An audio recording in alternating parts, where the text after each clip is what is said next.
నెల్లూరు జిల్లా వెంకటగిరిలో జరగనున్న పోలేరమ్మ జాతరకు అధికార యంత్రాంగం రెడీ అయింది. ఈ నెల 25, 26వ తేదీలలో వెంకటగిరిలో నిర్వహించే ఈ జాతరను ప్రశాంతంగా నిర్వహించేందుకు అధికారులతో ఎమ్మెల్యే కురుగొండ్ల రామకృష్ణ సమీక్షా సమావేశం నిర్వహించారు. ఈ సమావేశంలో joint collector, sub collector, additional SP, municipal chairperson తదితరులు హాజరయ్యారు.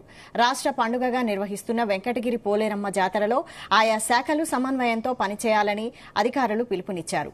గత జాతరలో జరిగిన తప్పిదాలు పునరావృతం కాకుండా తగు చర్యలు, జాగ్రత్తలు తీసుకోవాలన్నారు.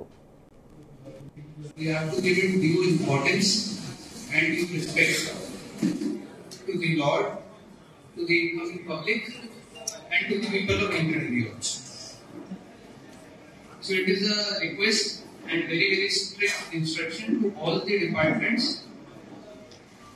that you have to coordinate among yourselves. In మధ్యలో మాట్లాడాలి. There is no room for miscommunication and miscoordination. మీకు ఎక్కడైనా నుంచి పర్మిషన్ కావాలంటే you have to inform sub collector గారు చేసి కలెక్టర్ గారికి ఇన్ఫార్మ్ చేయాలి. ఆ పర్మిషన్ వస్తుంది, కానీ చెప్పడానికి వీలు ఉండదు. నాకు ఫలానా డిపార్ట్మెంట్ నుంచి, నా హెడ్ ఆఫీస్ నుంచి, డిస్ట్రిక్ట్ నుంచి పర్మిషన్ టైంలో రాలేదు, మనం ఇది చేయలేదు. లాస్ట్ నుంచి మీరు అప్పుడు మీ డిపార్ట్మెంట్ కి డీటెయిల్ యాక్షన్ ప్లాన్ మీరు ప్రిపేర్ చేయండి.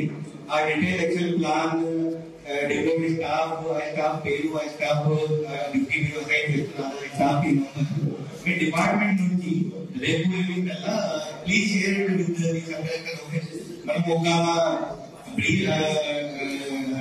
Detail list prepare. So coordination కోసం really will not have any issue, and please all the department have to take up this one because it is a state festival, it is our goddess function. So మనము అందరూ cooperation ఖచ్చితంగా ensure చేయాలి. We have to give it